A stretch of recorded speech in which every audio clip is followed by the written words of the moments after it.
Oke, Bang Ahmad Saroni, ini semakin menarik nih obrolan kita ya. Dan saya tuh kan tahu banget ya kerasnya Priok itu seperti apa. Karena dulu saya sempat lah lumayan berapa tahun di daerah Pelumpang gitu.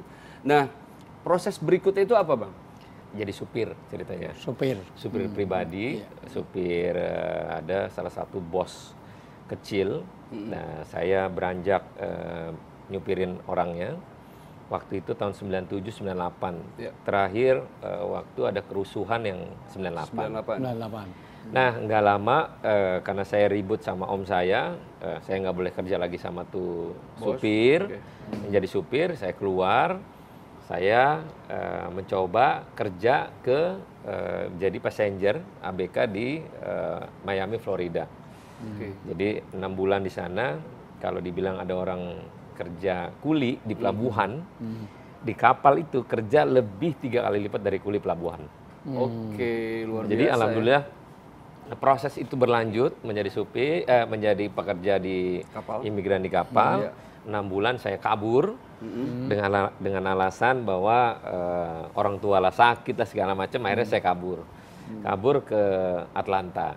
Oke. Nah dari Miami ke Atlanta saya naik Greyhound dengan uang yang memang saya punya aja. Iya, iya. Nah dulu ada salah satu tempat border, jadi pintu di antara kedua belah negara atau kota yang memang kalau diberhentiin pasti diperiksa. Iya. Nah kebetulan waktu itu visa saya visa pelaut.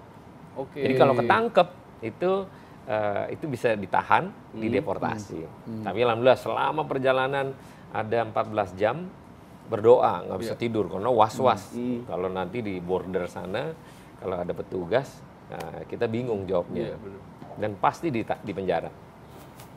Nah, nyampailah di Atlanta, saya ada 3 bulan kerja di salah satu perusahaan Chinatown itu, restoran. Iya. Nggak lama saya balik, karena kenapa saya balik? Karena dulu tiket pada pekerja TKI, itu tiketnya refundable. Iya.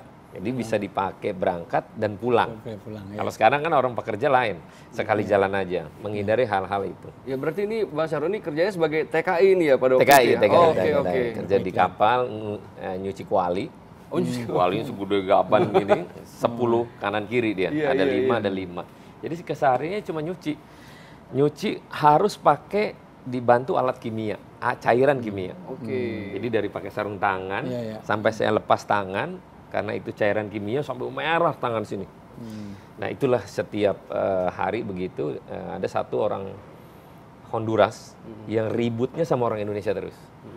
Saya kalau pagi bangun karena tempat tidur itu pada posisi nggak bisa duduk, jadi kalau kaget mimpi pasti kejedot. Oke. Berarti Itu dekat banget ya. kepalanya, oh ya, aduh. Jadi luar biasa. Makanya proses hidup ini saya jalanin.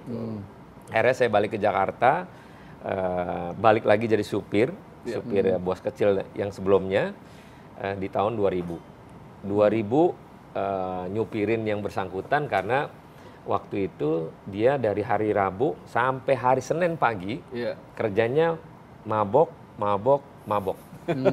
Bos gue itu dari hari Everyday kelakuannya begitu begitu ya? ngabisin duit. Begitu. Nah, Untung yang jadi Pak Saroni, kalau yang jadi edar jadi pacul. Itu jadi lain lagi kayaknya. Lain Ustaz. lagi. Ustaz. Tapi ini benar-benar menarik banget ya Ustaz. ya. Tapi itu proses, artinya kita harus menghargai proses. Manjada wajada. Iya. Orang itu kalau mau sungguh-sungguh, ternyata juga Allah beri Pasti kesempatan. berhasil ya Ustaz ya. Nah, dan dijaga betul, artinya proses itu harus kita lalui. Karena kelemahan orang Indonesia ini banyak pengen well without proses. Banyak pengen kaya tetapi lupa pada prosesnya. Jangan lupa loh, kadang-kadang ada orang pengen kaya itu cukup ketik rek, spasi weton, kirim sekian. Kalau Anda lahirnya Selasa Kliwon tidak cocok kerja di air. Kalau pengen cepat sembuh, bawa air setengah gelas dibawa ke mana. Pengen cepat kaya, bikin kerajaan Sunda Empire. Mohon maaf, ini menjadi pembelajaran. Di dalam Islam, orang itu harus betul-betul menjalani pada prosesnya. Makanya kenapa di dalam Islam ada harapan. Dan harapan itu yang namanya tafaul.